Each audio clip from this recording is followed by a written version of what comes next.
Welcome back to KC Talks EV, and yes, I'm finally in the Lexus RZ450e. First of all, I just want to give a massive thank you to Lexus Hull for lending me the vehicle for testing purposes. As I mentioned on previous videos, they offer really good customer service, and I wouldn't hesitate to recommend them. The link is in the video description below. So today we are doing the range test. Unfortunately, we're still not doing a charging curve test. I haven't really found any charging points that will give me more than about 150 kilowatt of continuous speed, which is a bit annoying around my area. So yeah, I think we'll have to postpone those until I figure it out. Today's test route is going to be slightly different. I'm starting from Grimsby, but I am starting with 96% state of charge. I have reset all the trip computer, etc. So today's weather conditions are 19 degrees Celsius. It's really sunny, so I will be using the air conditioning set at 18 degrees Celsius or 17, 18 degrees Celsius. It's very fair weather, no rain at all.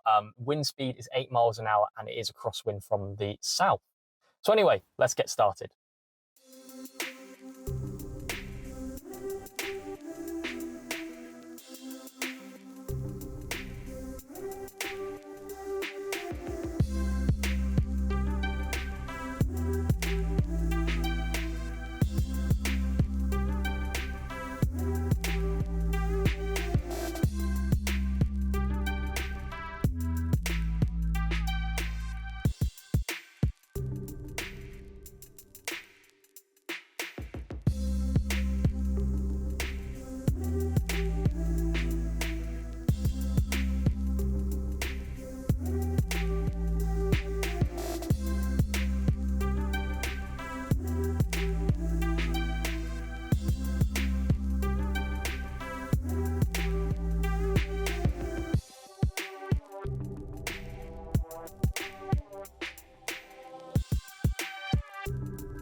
Okay, so I'm on the return leg back now. So I've averaged 2.8 miles per kilowatt hour. I've got probably somewhere in the region of, it doesn't give me exact percentage of state of charge, but it's still got a little bar above 50. So probably about 55% maybe. I'm on the return journey back. Average speed was 60 miles per hour. I did have to stop twice because my camera for some reason decided to stop working. Hour and 22 minutes in, and I've done 81.6 miles. As I always mention, it's normally a bit lower, the miles per kilowatt hour, because you do have to climb quite a bit, going from Grimsby or Hull up to sort of Leeds area. But we'll find out what we get in a moment.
Okay, so the range test is now complete. So I did 141.1 miles, average speed of 59 miles per hour. It's really important to mention that it does say 58, but literally it just got to 58 as I was basically recording it.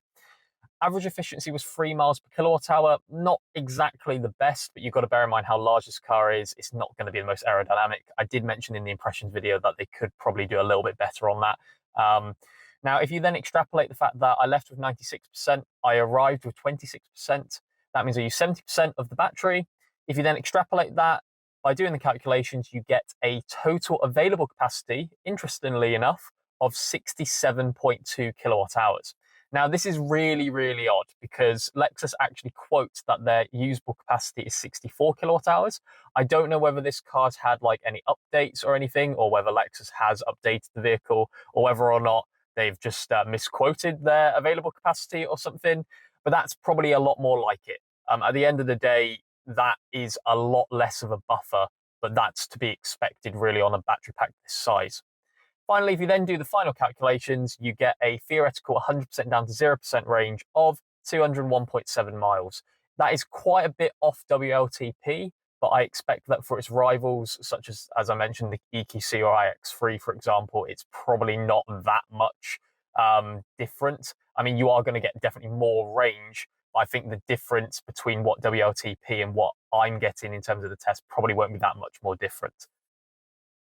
So I think that's pretty much it. So if you liked the video or you found it informative, please give it a like, dislike it if you didn't. Please share this video to anyone who is considering purchasing a Lexus RZ or alternatively looking at their competitors, so like the BMW iX3 or the Mercedes EQC or the Jaguar I-Pace. I think it would really, really help them just show a bit of a left of field thing. They may not have considered Lexus before, but now since they've got a fully electric vehicle, you might want to consider it. But I think that is pretty much it. So thank you for watching and talk to you later.